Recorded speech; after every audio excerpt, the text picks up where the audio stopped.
সম্বোধনা জানাম এই অঞ্চলের মুরব্বী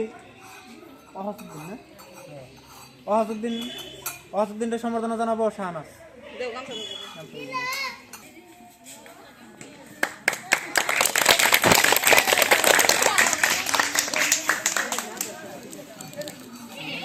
সম্বোধনা জানাম এই অঞ্চলের আরেকজন মুরব্বী শাহজাহান আলী।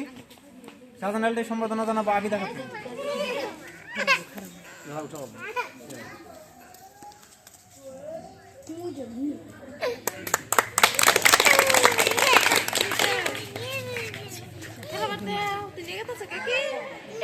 এখন সম্বোধনা জানাম আপ যুব শক্তির প্রাক্তন সভাপতি তথা আজকে সভার সভাপতি জিতু ডাকার সম্বোধনা জানাম আলমিনা খাতুন।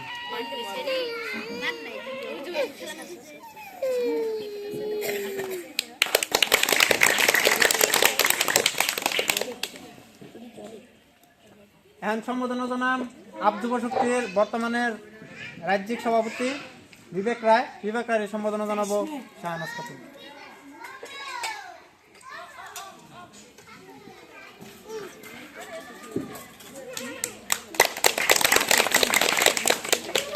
এখন সম্বোধনা জানাম আম আদমি পার্টির ভবানীপুর সর্বক সমষ্টির সম্ভাব্য প্রার্থী সঞ্জয় দাস ডাঙ্গরিয়া। সঞ্জয় দাসকে সম্বোধনা জানাবো আবিদা খাতুন।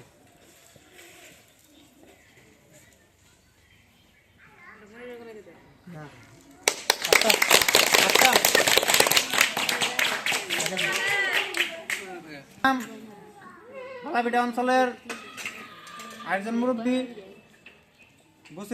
বসিরউদ্দিনের সম্বোধনা আলমিনা খাতুন। কিছু মন্তব্য প্রথমে মন্তব্য কৰিব আমাৰ বৰ্তমান গুৱাহাটীৰ সভাপতি বিবেক ৰায় ডাঙৰীয়া। নমস্কাৰ সকলোকে।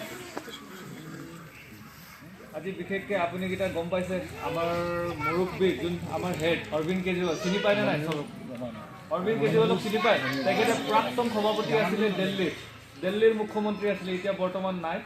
আৰু এতিয়া আমাৰ দুই ৰাজ্যৰ আমাৰ চৰকাৰ মানে এক ৰাজ্যত আমাৰ এতিয়া বৰ্তমান চৰকাৰ আছে, সেইটো হৈ গ'ল পঞ্জাৱ আৰু দিল্লীত এতিয়া আমি ছেকেণ্ড। আৰু আমাৰ ৩-৪ ৰাজ্যত আমাৰ MLA আছে। এতিয়া আমি অসমতে এইবাৰ ইলেকশ্যন খেলিম 2026-ত ইয়াৰ কাৰণে ইলেকশ্যন খেলিম। আপুনিকেইটা আমাক সহায় কৰিব লাগিব ইলেকশ্যন খেলিবৰ কাৰণে।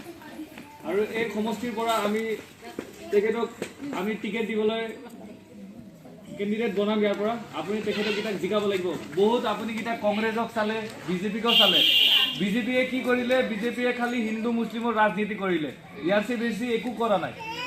কংগ্ৰেছে সেই কামটোৱে কৰিছিলে। কংগ্ৰেছক 15 বছৰমান ভাষণ দি কিনে 15 বছৰত আমাৰ সুৰক্ষাটো কৰিব পৰা নাই। আজি ডেটত আপোনাৰকেইটাৰো সুৰক্ষাটো কংগ্ৰেছে দিব পৰা নাই। কংগ্ৰেছতো ইয়াতে চবে ভোট দিছিলে, 15 বছৰটো কংগ্ৰেছক ভোট দিলে। কংগ্ৰেছে আজিলৈ একো কৰি দিব পৰা নাই। একবাৰ আপুনি আম আদমি পাৰ্টি সেইটো দল নতুন দল আহিছে অসমত, এই দলক আপুনিকেইটা একবাৰ চান্স দি চাওক কি কৰিব পাৰে। আমি ধৰ্মৰ দি ৰাজনীতি কৰোঁ, আমি শিক্ষাৰ ৰাজনীতি কৰোঁ, আমি স্বাস্থ্যৰ ৰাজনীতি কৰোঁ, আমি বিজুলী ফ্ৰী কাম কৰোঁ।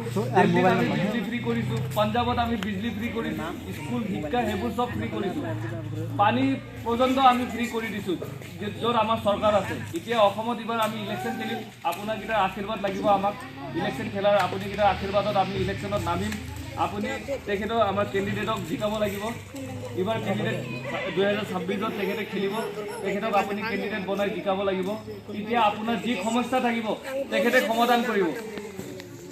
তেখেতে সমাধান আপোনাৰকেইটাৰ সদায় আপোনাৰকেইটাৰ লগতে থিয় হৈ থাকিব। আপুনিকেইটা খালি এটা কাম কৰি দিয়ক যে তেখেতক জিকাই কিনে আপুনি দিছপুৰলৈ পঠাই দিব। কি কৰিব লাগিব? তেখেতক দিছপুৰলৈ পঠাই দিব লাগিব। বহুত নেতা আহিব, আমিতো ইমান ডাঙৰ, আমি কোনো ডাঙৰ নেতাও নহয়, আমি আপোনাৰ নিচিনাই সাধাৰণ ৰাইজ। আমি খালি ইয়াতে আহিছোঁ তেখেতক জিকাই দিবৰ কাৰণে। তেখেতে দিছপুৰত বহিব, তেতিয়া আপোনাক সমাধানটো কৰিব পাৰিব। তেখেতে এটা আম আদমি মানুহে, মানে তেখেতৰ কোনো ধন দাবী ইমান ধন টকা এনেকুৱা মানুহ নহয়, সৰু মানুহ। তেখেতেও আপোনাৰ আমি যেনেকৈ আছোঁ তেখেতেও এনেকৈ।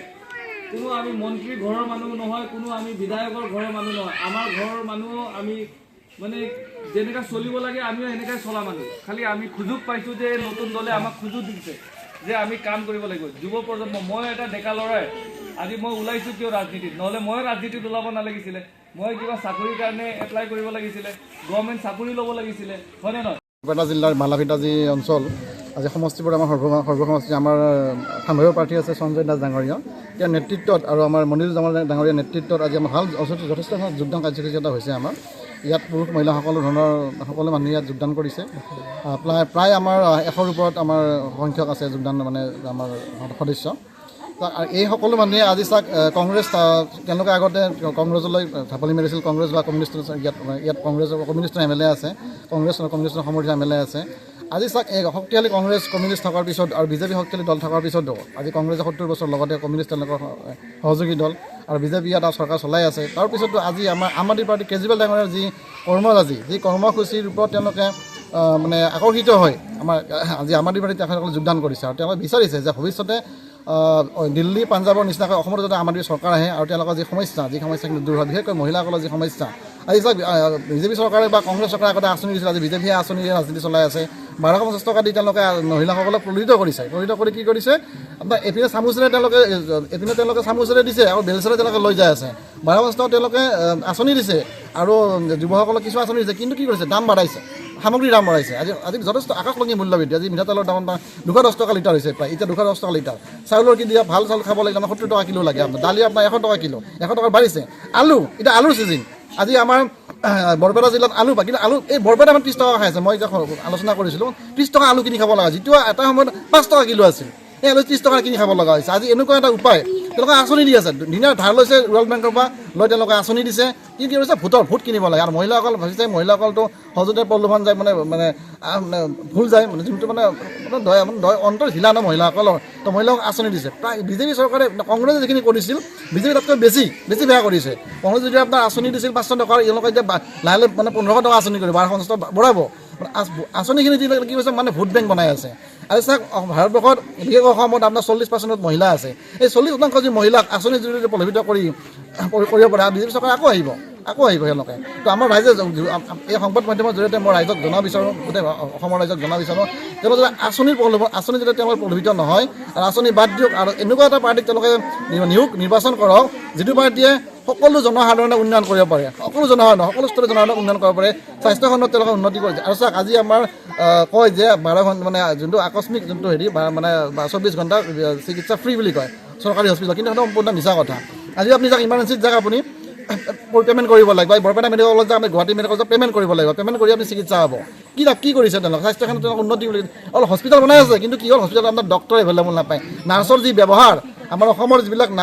চৰকাৰী হস্পিটেল আছে নাৰ্ছৰ যি ব্যৱহাৰ ক'তো যি মন্তব্য আপুনি নাযাব আপুনি প্ৰাইভেটত যাবলৈ বাধ্য হ'ব আপুনি ইচ্ছা কৰি কৰে এইটো প্ৰাইভেটখিনি চলি যায় 26 বিধানসভা নিৰ্বাচনত কেইখন আসন দিব আমি টাৰ্গেট কৰিছোঁ গোটেইখিনিতে 126খন যি আমাৰ সমষ্টিত 126টা সমষ্টি আছে গোটেইটো আমি প্ৰাৰ্থিত্ব দিম বুলি আমি হেৰি কৰিছোঁ যোগাযোগ হৈছে প্ৰায় আমাৰ 50টা সমষ্টিত প্ৰায় আমাৰ নিশ্চিত হৈছে প্ৰাৰ্থী বাকী যিকেইটা সমষ্টি আছে আমি চাওক অকল টিকেট দিলে নহ'বতো সেই মানুহজনৰ কোৱালিটি চাব লাগিব তেওঁ আম আদমি পাৰ্টিৰ স্থাপন আমাৰ এটা কি আছে আমাৰ এটা লবি আছে যে অন্য দলৰ পৰা যি বাগৰিতাক আমি টিকেট নিদিওঁ আম আদমি পাৰ্টিৰ নিষ্ঠাবান কৰ্মী হ'ব লাগিব তেওঁ আম আদমি পাৰ্টিৰ আদৰ্শ বিশ্বাস কৰে নে সেইটো চাব লাগিব যদি আম আদমি পাৰ্টিৰ নিষ্ঠাবান কৰ্মী আম আদমি পাৰ্টিৰ আদৰ্শক মানে তেতিয়া সেই মানুহজনক আমি টিকেট দিয়া যায় চাব আম আদমি পাৰ্টিৰ পৰা কিন্তু বাগৰি অন্য দললৈ যোৱা আপুনি ৰেকৰ্ড খুব কম পাব কিন্তু কংগ্ৰেছ বিজেপিৰ পৰা সদায় বগৰা চলে মানে ঘোঁৰা কিনা বাচা চলে কিন্তু আম আদমি পাৰ্টিৰ আজিলৈ MLA অন্য দললৈ বাগৰি যোৱা আপুনি দেখা নাপায় কাশ্মীৰত আমাৰ এটা MLA আছে দেখা পাইছে আপোনাৰ মেহৰাজ মালিকক কিমান অত্যাচাৰ কৰিছে বিজেপি জেলত থৈছে তাৰপিছত তেওঁ ভাঙি যোৱা নাই তো আম আদমি পাৰ্টি আমাৰ কেজৰিৱাল ডাঙৰীয়াৰ এটাই কথা যদিহে আম আদমি পাৰ্টিৰ নিষ্ঠাবান কৰ্মী হয় তেতিয়া তেওঁক টিকটটো প্ৰদান কৰা যাব নহ'লে অন্য দলৰ পৰা বাগৰিয়া মানুহ বহুত যোগাযোগ কৰে কংগ্ৰেছৰ পৰা আমাক যোগাযোগ কৰি আছে বিজেপিৰ আমাক যোগাযোগ কৰিছে ৰাজ্যৰ দলৰ পৰা আমাক যোগাযোগ কৰি আছে ৰাজ্যৰ দলৰ আপোনাৰ গোৱালপাৰা সমষ্টিৰ পৰা আমাক যোগাযোগ সদায় চলি আছে আমাৰ দল মানে তেওঁলোকে প্ৰাৰ্থিত্ব বিচাৰিছে কিন্তু আমি তেওঁলোকক একচেপ্ট কৰা নাই যদিহে বৰপেটা সেই জিলাবিলাকত আমাৰ প্ৰাৰ্থী নাপাওঁ আমাৰ উপযুক্ত প্ৰাৰ্থী নাপাওঁ তেতিয়াও যে অন্য দলৰ যি উপযুক্ত প্ৰাৰ্থী হয় আৰু যদি নিষ্ঠাবান হয় ভাৰতীয় সংবিধানত যদি তেওঁলোকে মানে ধৰ্ম নিৰপেক্ষ পাৰ্টি হয় সেই পাৰ্টিকে আমি নিৰ্বাচনত প্ৰতিনিধিত্ব কৰিবলৈ আমি সুযোগ দিওঁ আমাৰ আমাৰ দলৰ পৰা টিকেট দিয়া যাব এইবাৰ আম আদমি পাৰ্টিক চান্স দি চাওক তেতিয়া আমি নিশ্চয় কিবা কৰিব পাৰিম এইটো আপোনাক এটা সুযোগ দিয়েহে কৰিব পাৰিম দেই মোৰ বক্তব্যটো ইমানে থৈ দিলোঁ পৰৱৰ্তী আমাৰ মন্ত্ৰীব ৰাখিব আমাৰ যুৱ শক্তি সাংগঠনিক সম্পাদক মনিৰুল জামান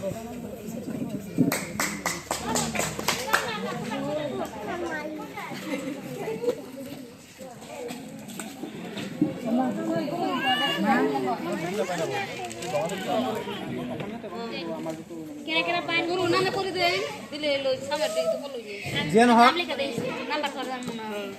আজি এই সভাত মোক দুই এষাৰ ক'বলৈ দিয়াৰ কাৰণে মই ধন্যবাদ জনাইছোঁ আমাৰ যুৱ শক্তিৰ প্ৰাক্তন সভাপতি তথা বৰ্তমান আজিৰ সভাৰ সভাপতি জিতু ডেকা ডাঙৰীয়া। আজি আমাৰ এই সভাত উপস্থিত যুৱ শক্তিৰ ৰাজ্যিক সভাপতি বিবেক ৰায় ডাঙৰীয়া, ভৱানীপুৰ সদৰ সমষ্টিৰ সাম্ভাব্য প্ৰাৰ্থী সঞ্জয় দাস ডাঙৰীয়া, মঞ্চত উপবিষ্ট জ্যেষ্ঠসকল আৰু মোৰ শ্ৰদ্ধাৰ আই মাতৃসকল। বিশেষকৈ আম আদমি পাৰ্টি। আম আদমি মানে সাধাৰণ মানুহৰ দল, সাধাৰণ মানুহৰ এটা পাৰ্টি। বিগত 10 বছৰ ধৰি ভাৰতবৰ্ষৰ ৰাজনীতিত আমি 13 বছৰে হ'ল আমাৰ আম আদমি পাৰ্টি জন্ম হোৱা 13 বছৰ হৈছে। 13 বছৰৰ ভিতৰত ভাৰতবৰ্ষৰ ভিতৰত 2খন ৰাজ্যত চৰকাৰ গঠন কৰিব পৰা একমাত্ৰ দলেই হৈছে আম আদমি পাৰ্টি। 10 বছৰৰ ভিতৰত 2খন ৰাজ্যত চৰকাৰ গঠন কৰিছে, এখন নহয় 2খন নহয়। আমি 20 বছৰ 30 বছৰ নহয়, 10 বছৰত আমি 2খন ৰাজ্যত চৰকাৰ গঠন কৰিছোঁ। যেনেকুৱা অসমত হিমন্ত মুখ্যমন্ত্ৰী, তেনেকুৱা মুখ্যমন্ত্ৰী আমাৰ 2খন ৰাজ্যত আছিলে, পাঞ্জাৱ আৰু দিল্লী।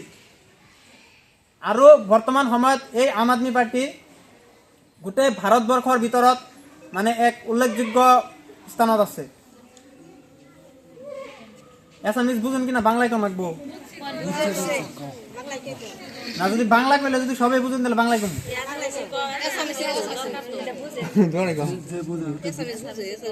আচ্ছা, আম আদমি পার্টি আমরা কেন নিয়ে করুন কথা আছে একটা, এত দল আছে, সব মানে দলের অভাব নাই। কংগ্রেস আছে, এলডিএফ আছে, বিজেপি আছে, হাজার হাজার দল, সারা ভারতবর্ষের মধ্যে হাজার হাজার দল। এর মধ্যে আম আদমি পার্টি আমরা কি এর জন্য করুন? নতুন পার্টি আঙ্গ কোনো না, এটা মধ্যে কোনো টেয়া পয়সা দিতেছে না, কোনো কিছু দিতেছে, কে নিয়ে করুম আমরা? কথা আছে না নাই? সারা বছর মানুষের গোলামি করুম না নিজে কি একটা করুম? মানুষের পাশাপাশি নেতা হয়ে করুম না নিজে নেতা হয়ে সমাজের নেতৃত্ব দিন? নিজের অধিকার নিজে নিব না মানুষের পাশাপাশি করুম নিজের অধিকারের নিকে? আজকে মানুষ কি হিসাবে করে যে তুমি যদি ই না করো তোমার আসনি কাটে দিন, তোমার অমুক কাটে দিন, বিজেপি মিটিং এ না গেলে এটা করুম ওটা করুম। বিজেপির আমরা কি দালাল না? আমরা বিজেপির খাই না, বিজেপির তা বিন্দি। বিজেপি সরকারে আঙ্গ 1250 টাকা করে ঠিকই দিতেছে। আঙ্গ মিড়া তেলের দাম কত আসাল? আঙ্গ মিড়া তেলের দাম কত আসাল? 100 টাকা, 90 টাকা, 80 টাকা খুব বেশি। বর্তমানে 1 কেজি মিড়া তেলের দাম 200 উপরে, 200 টাকা। সবজির দাম যে কোনো ক্ষেত্রে মানে চরম লেভেলের মূল্য বৃদ্ধি। এই যে বস্তুগুলোর দাম যে বাড়ছে, এই দাম বাড়া পয়সাগুলোর ট্যাক্স সরকারে পাইতেছে। এখন কম যে সরকারে পাইতেছে, এই পয়সাটা কি করতেছে? আঙ্গ পয়সা দিয়ে আঙ্গ দিতেছে। এত টাকা রেন একজন মানুষ জন্ম হওয়ার পরে যদি আজকে যদি একজন বাচ্চা বলা একটা যদি জন্ম হয়, বুঝে আজকে যে জন্ম বুঝে ওর মাথার উপরে কমসে কম 35,000 টাকা না কি মা?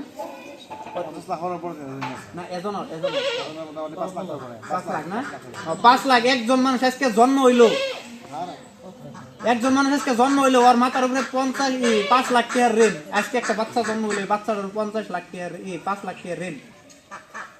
সাধারণ কথা, এগুলা ঋণ কি সরকারে শুধাবো না আঙ্গ শুধা নাকবো? আমরা যদি সরকারের পয়সা দিতেছি না, ইনডাইরেক্টলি কিন্তু দিতেছি। আজকে একটা বস্তু যে কোনো বস্তু একটা কিনার কাছে ট্যাক্স দেন নাকি, গাড়ি ভাড়া বাড়ছে, যে কোনো ক্ষেত্রে মানে চরম লেভেলের একটা অশান্তি। তারপরে বর্তমান রাজনীতির মধ্যে একটা মূল যেটা উদ্দেশ্য, বর্তমান দেখবার গেলে কংগ্রেস করে মুসলিমের রাজনীতি, বিজেপি করে হিন্দুর রাজনীতি। তার মানে কি আঙ্গ মুসলমান মানুষ আমরা কি আঙ্গ বিজেপি ভাবছে যে আমরা মানে এই কংগ্রেস বিজেপি ভাবে, কংগ্রেসে ভাবে যে আমরা ভোট ব্যাংক, মানে বাপদাদার দল আঙ্গ একটা কথা আছে, বাপদাদার দল কংগ্রেস, কংগ্রেসের চাইলেও ভোট দিব না চাইলেও ভোট দিব আমরা, কারণ আমরা তো বিজেপির ভোট দিব না। কংগ্রেসে ভাবে যে হ্যাঁ আঙ্গ ভোট দিবই, ওকে হাজার অত্যাচার করি গে, ওকে হাজার গালিগুলাজ করি গে, ওরা কি করবো আঙ্গ বিজেপির তো ভোট দিবই না, কংগ্রেসের ভোট দিবই দিব। এটা ভাবে না নাই আবার নগা নগা ই করবেন তাহলে বাপ মৌজে না আমার কথাটা বুঝতে কথাটা হাসা না নাই কই কংগ্রেসে যেভাবে আরম্ভ করছে আজকে কংগ্রেসের আমরা ভারতবর্ষের ভিতরে কংগ্রেসে প্রায় 70 বছর রাজত্ব করছে কবার গেলে করছে না নাই বিজেপি তো কয়দিন ধরে আছে বিজেপি কয়দিন ধরে আছে 2014-15 বিজেপি আছে কবার গেলে বিজেপি সরকারে যেগুলা কাম করতেছে এগুলার মেন যেটা রাস্তা দেখে না মানুষ যেটা দল এটাই হচ্ছে কংগ্রেস এই যে মানুষগুলা যে বর্তমান যে হারাহাস্তি হইতেছে উচ্ছেদ করতেছে এই মানুষগুলার উচ্ছেদ করার তো যদি কংগ্রেস যদি এই সময় যদি মাটির পাট্টা দিয়ে গেত বা এই মানুষটিকে যদি লিগেল মাটিতে যদি নিয়ে বহাইতো এই মানুষগুলার উচ্ছেদ করার তো আজকে লাখ লাখ কোটি কোটি টাকা খরচ করে একজন সাধারণ মানুষের যে সুন্দর করে ঘর দেয় একটা মানুষ আমি বা আর নেই নিজের একটা যদি ঘর বানাবার নই এই ঘরটা যদি যখনকা বানাই কত স্বপ্ন থাকে যে ঘরটা বানাবো সুন্দর করে পরিয়াল নিয়ে সুন্দরভাবে থাকবো বসবাস করবো ওই টাইমে যদি ওই ঘরটা যদি অন্য একজনে যায় যদি ভাঙ্গা দেয় আঙ্গো কোনো যাওয়ার জায়গা আছে কোনো থাকার জায়গা আছে নাই কারণ ওই যে কইলাম যে আঙ্গো ভোট ব্যাংক হিসেবে কি করতেছে ব্যবহার করতেছে আরেকটা কথা আমরা যদি বাংলাদেশে আঙ্গো বাংলাদেশে বাড়াই দেখ ডাইরেক্ট বাংলাদেশে দেখ যদি বাংলাদেশি মুসলমান মানুষ নাম মাত্রে যদি বাংলাদেশি মুসলমান মানুষেরা বাংলাদেশে দেখ তাহলে মুসলমান মানুষের নিয়ে কি নিয়ে রাজনীতি করা লাগে এই যে গৌরব গগৈ এতই করতেছে অতই করতেছে এই যে উচ্ছেদ নিয়ে গৌরব গগৈ আজ পর্যন্ত কইছে না যে আমরা যদি সরকার হয় কংগ্রেসের মাটির পাট্টা দিব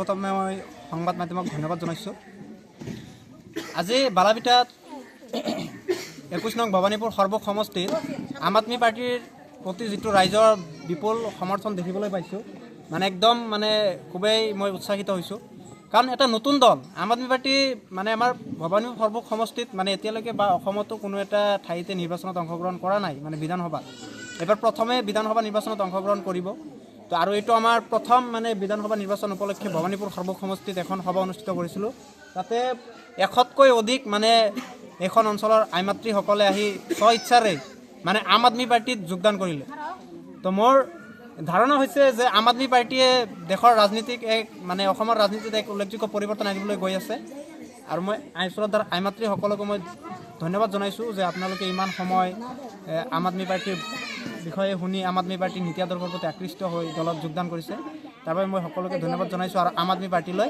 স্বাগতম জনাইছোঁ আপ যুৱ শক্তি অসমৰ ফালৰ পৰা মানে আয়োজন কৰা হৈছিলে তো গোটেই সমষ্টিতে এতিয়া আমি আম আদমি পাৰ্টিয়ে কাম কাজ চলাই আছোঁ আৰু গোটেই সমষ্টিত এনেদৰে আমাৰ সভা সমিতিবোৰ হৈ থাকিব আম আদমি পার্টি অরবিন্দ কেজরিওয়াল জানুর ছবি অরবিন্দ কেজরিওয়াল সঞ্জয় দাস ডাঙরিয়া সঞ্জয় দাস ডাঙরিয়া আম আদমি পার্টি অরবিন্দ কেজরিওয়াল